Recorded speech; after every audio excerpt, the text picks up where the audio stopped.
आज की इफ्तार का तो मज़ा ही दुबाला हो गया। इतनी मज़े की हर चीज़ बनी थी कि मैं आपको क्या बताऊँ। और जब वो खाना माँ के हाथ का बना हो तो फिर तो उसका जो जायका होता है वो एक अलग ही लेवल का होता है। अस्सलामुअलैकुम, welcome to my another vlog. तो जी आप सब लोग कैसे हैं? उम्मीद करती हूँ कि ईमान और सेहत की बेहतरीन हालत में होंगे।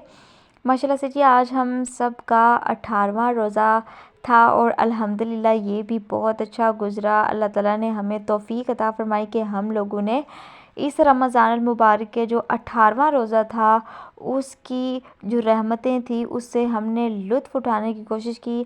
और मेरी दुआ है कि अल्लाह ताला हम सब की जो भी इबादत, नमाज़ें, रोज़े, हर चीज़ मतलब जो हम इस रमज़ानुल मुबारक करने की कोशिश कर रहे हैं उसे अपनी बारगाह इलाही में बढ़ा चढ़ाकर कबूलियत का शर्फ़ अता फ़रमाए। तो जी जो आज का हमारे इफ्तार मेन्यू था वो सारे का सारा मेरी आप कह सकते हैं कि अम्मी जान ने ही बनाया था, क्योंकि मैं सोई हुई थी और मुझे पता भी नहीं चला कि कब मेरी अम्मा किचन में दाखिल हो गए। और उन्होंने हर चीज़ को माशाल्लाह से इतने फुर्तीली से और इतने मज़ेदार तरीके से बनाया कि मैं आपको क्या बताऊँ। हर कोई तारीफ़ कर रहा था कि आज जो है ना इफ्तार उसका मज़ा ही बड़ा मतलब अलग किस्म का है, क्योंकि जो माएँ होती हैं ना उनके हाथ में अल्लाह ताला ने बड़ी शिफ़ा रखी होती है, बड़ा ही जायका रखा होता है। और अल्हम्दुलिल्लाह जब अम्मी ने सारी इफ्तार की तैयारी कर ली तो फिर मैंने कहा कि यार नहीं, अम्मी ने तो खामखा ही आज इस चीज़ की तरफ अपना कदम बढ़ा लिया, क्योंकि अम्मी की रिस्पॉन्सिबिलिटी होती है सहरी बनाने की। और इस रमज़ान मुबारक मैंने कहा कि नहीं, आप सहरी बना लिया करें। तो अम्मी ऐसा करते हैं ना, डिवाइड कर लेते हैं। मैं मतलब जो इफ्तार होगा ना मैं वो उसका सारा जो भी होगा ना सिस्टम वो अपने ज़िम्मे ले लेती हूँ। तो अब इफ़्तार मैं बनाती हूँ, लेकिन अल्हम्दुलिल्लाह जी आज अम्मी ने मुझे इस चीज़ से छुट्टी दी। मैंने बस उनकी थोड़ी सी हेल्प की थी। मैंने आज चावल बनाए थे, क्योंकि आज के इफ़्तार मेन्यू में हमारे छोटे काके की फरमाइश थी कि नानो आज दाल चावल और साथ में कबाब आपने बनाने हैं। तो जी उसकी नानो अम्मी ने काके की फरमाइश को पूरा किया। मेरा इतना मतलब कि उस वक़्त दिल थोड़ा सा भर आया कि मैं सोचने पर मजबूर होगी कि अगर आज मेरी नानी अम्मी ज़िंदा होती तो मैं उनके सामने ऐसी फरमाइश रखती तो क्या वो भी उसको इसी तरह से पूरा करती जिस तरह से मेरी अम्मी एज़ अ ग्रैंड मदर पूरा करने की कोशिश करती हैं। तो अल्लाह ताला जितने भी हम लोगों के जो ग्रैंड पेरेंट्स हैं, यहाँ पर बाज़ ऐसे हैं जिनके पेरेंट्स नहीं हैं, अल्लाह पाक उनको सब्र दे। और उनके वालिदैन और बाकी जितने भी इस दुनिया जहाँ से वफ़ात पा चुके हैं, अल्लाह पाक उन सब की बख्शिशो निजात फ़रमाए, उन सब की मग़फ़िरत फ़रमाए और उन सब के नेक दर्जात बुलंद फ़रमाए। उन सबको जन्नतुल फ़िरदौस में आला से आला मुक़ाम अता फ़रमाए। तो हमारी जो इफ़्तार की रूटीन है ना वो मज़ेदार सी होती है। हम हर चीज़ आपके सामने दिखाते हैं और आपको बताने की कोशिश करते हैं कि ये चीज़ ऐसे नहीं, इसको ऐसे बनाया करें। बनाने का तो ख़ैर इतना इशू नहीं होता, क्योंकि हम लोग कोई इतने हैवी किस्म के खाने नहीं बनाते। हम आम सी रूटीन में जो हम लोग खाना खाते हैं हम लोग वही चीज़ें बनाने की कोशिश करते हैं। आज ना किचन में बहुत ज़्यादा मेस क्रिएट हुआ था। मैं अब वीडियो देख रही हूँ तो मैं देख रही हूँ कि फ़लाँ जगह पे भी कोई ना कोई चीज़ बिखरी पड़ी है, फ़लाँ जगह पे भी कोई ना कोई चीज़ पड़ी हुई है। तो ये सीन तब होता है जब मेरी अम्मी किचन में काम कर रही होती हैं। तो वो ना उनका पता क्या होता है कि हर चीज़ ना वो ऐसे पहले बखेर के रख देती हैं, फिर वो कहती हैं कि मैं साथ साथ इसको समेट लूँगी, लेकिन वो साथ साथ इसको समेटती नहीं है। तो फिर मेरी पूरी कोशिश होती है कि वो काम करें तो चलो मैं ना इर्द गिर्द से चीज़ें समेटनी शुरू कर दूँ। तो फिर मैं वो सारा काम करने की कोशिश कर रही थी, लेकिन फिर भी अब मुझे वीडियो को देख के लग रहा है कि कहीं ना कहीं पर कोई गलती हो गई है। तो आप लोग इस गलती को इग्नोर कर दीजिए, क्योंकि इतने अब गर्मी होनी शुरू हो चुकी है। और लिटरली मेरा तो यार रोज़ ही गला ड्राई हो जाता है। तो गर्मी भी लग रही थी मुझे। इस गर्मी में मतलब थोड़ी सी गर्मी की शिद्दत में कामों को करना, इफ्तार की तैयारी करना और फिर इतने मज़े की खुशबू के साथ मतलब खाने को पकते हुए देखना और उसको चख ना पाना, तो ये ना फिर वो हो जाता है थोड़ा बंदे का कि उसको समझ ही नहीं आ रही होती। और ऊपर से अगर सर दर्द होना शुरू हो जाए ना फिर इंसान का और ही दिमाग ख़राब होना शुरू हो जाता है।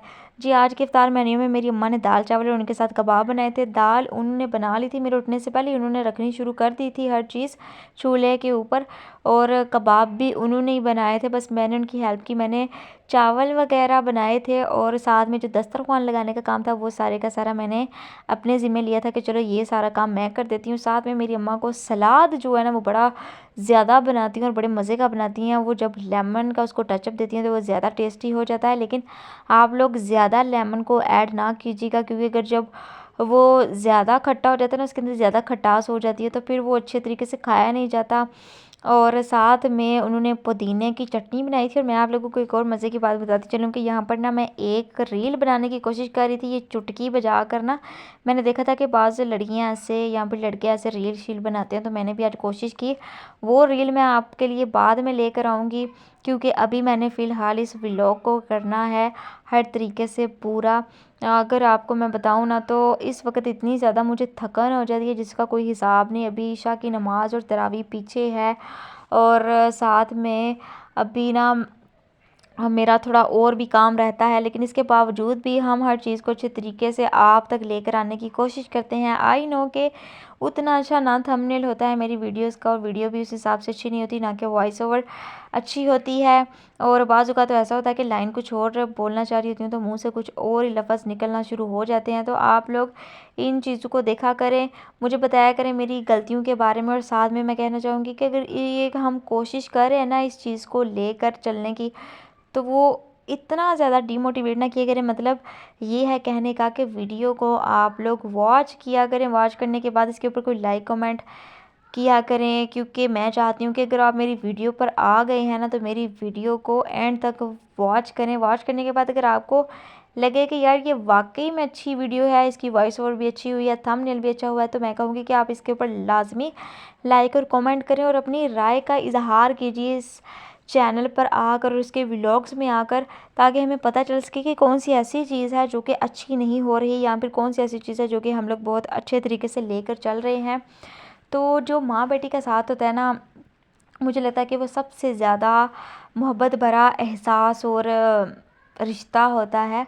हम दोनों की लड़ाई भी होती है, हम दोनों का झगड़ा भी होता है, प्यार मोहब्बत भी आपस में बहुत करते हैं। इतनी बातें हम दोनों कर रही होती हैं कुकिंग करते हुए, हर काम को करते हुए। तो माशाल्लाह से ना हमारी रूटीन, मेरी और मेरी अम्मी की रूटीन काफ़ी ज़्यादा से अच्छी होती चली जा रही है डे बाय डे। मुझे लगता है कि पहले जब अम्मी अकेले खाना बना रहे होते थे ना, तो उस हिसाब से हम लोगों की कम्युनिकेशन नहीं थी हो पाती, क्योंकि तब मैं जॉब कर रही होती थी और दूसरे काम भी मेरे होते थे, अपनी स्टडी का भी होता था। तो अब मुझे लगता है कि जब से मैंने ये यूट्यूब चैनल शुरू किया ना, तब से मेरा और अम्मी का जो बॉन्ड है ना, वो बहुत ज़्यादा स्ट्रॉन्ग हो गया है। हम लोग एक दूसरे से मिलकर डिस्कस कर लेते हैं कि ये चीज़ कर लेंगे, आप इस चीज़ को संभाल लेना, मैं इस चीज़ को संभाल लूँगी। और मैं साथ में कह रही होती हूँ कि अम्मी, जब मैं व्लॉग बना रही हूँ ना, तो आपने पीछे से बोलना नहीं है। तो अम्मी फिर मेरी बाजू का सरगोशी में मुझे ना ऐसे इशारा करके पूछती हैं ये चीज़ कहाँ है, या फिर इस चीज़ को ऐसे कर लूँ। तो वो चीज़ बड़ी मज़े की लगती है, जब मतलब आप कहते हो कि अम्मी ऐसे नहीं करना है, ऐसे करना है, तो अम्मी आपकी आपको उस वक़्त अपनी माँ बनने की ना इजाज़त दे रही होती हैं। तो आजकल मैं उस चीज़ का बस ना थोड़ा-सा फ़ायदा उठा रही हूँ। और माशाल्लाह से जी रमज़ान अल मुबारक भी तकरीबन थोड़ा रह गया है। इतनी मज़े की रूटीन है, इतनी प्रोडक्टिव रूटीन बनी हुई है। मेरी तो लिटरली इतनी मज़े की रूटीन बनी हुई है ना, सुबह सवेरे सहरी के बाद, नमाज़ के बाद ये सारे काम मेरे हो जाते हैं। फिर मैं तकरीबन 2-1 बजे तक सोई रहती हूँ। फिर उसके बाद उठकर नमाज़ ज़ोहर सेशन की रिकॉर्डिंग, और बाद में फिर व्लॉग की शूटिंग वगैरह, ये सारा काम होता रहता है। तो बहुत मतलब कि मज़ेदार सी रूटीन बन गई है। पता है कि इस टाइम पे ये काम करना है, इस टाइम पे ये काम करना है, और लाज़मी करना है, क्योंकि बाद में तो बहुत शॉर्ट सा टाइम रह जाता है, सहरी का टाइम जल्दी करीब आ जाता है। तो इसलिए ना इंसान को पता होता है एक टाइम टेबल के अकॉर्डिंग मैं ना अपनी हर रूटीन को या फिर हर चीज़ को लेकर चल रही हूँ, और मुझे बहुत ज़्यादा अच्छा लग रहा है। और दिल में ना एक वो है भी कि यार बस रमज़ान अल मुबारक मतलब ऐसे हाथों से निकल रहा है, तो कैसे होगा बाद में, ये तमाम चीज़ें कैसे होंगी। तो इंशाल्लाह ताला पूरी कोशिश होगी कि मैं और अम्मी इसी तरह से अपने व्लॉग की जर्नी को आप लोगों तक पहुंचाते रहें। और साथ में मैं कहना ये भी चाहूँगी कि आप लोग लाजमी मेरे टिकटॉक के अकाउंट पर भी जाइए और जाकर विज़िट कीजिए मेरे उस वाले अकाउंट पर भी। और ये देखिए मैं रील बनाने की कोशिश कर रही हूँ, और इंशाल्लाह ताला मैं इस रील को लाजमी बनाऊँगी। और जी हमारा बस यही था आज का मेन्यू। उम्मीद करती हूँ कि आपने कुछ ना कुछ इस वीडियो में अच्छा देखा होगा, या फिर कोई ऐसी चीज़ होगी जो आप लोगों को वाकई में अच्छी लगी होगी, जिसने अभी तक आपको यहाँ पर रोक कर रखा हुआ है। तो इंशाल्लाह ताला मिलते हैं कल वाली वीडियो में नई व्लॉग के साथ, नई एनर्जी के साथ, और एक मज़ेदार से टॉपिक के साथ, मज़ेदार सी रेसिपीज़ के साथ। तब तक आप सब लोग अपना अपने वालिदैन और अपने प्यारों का रखिएगा ढेर सारा ख्याल। टेक केयर, अल्लाह हाफिज़, अस्सलामु अलैकुम वरहमतुल्लाहि वबरकातुहू।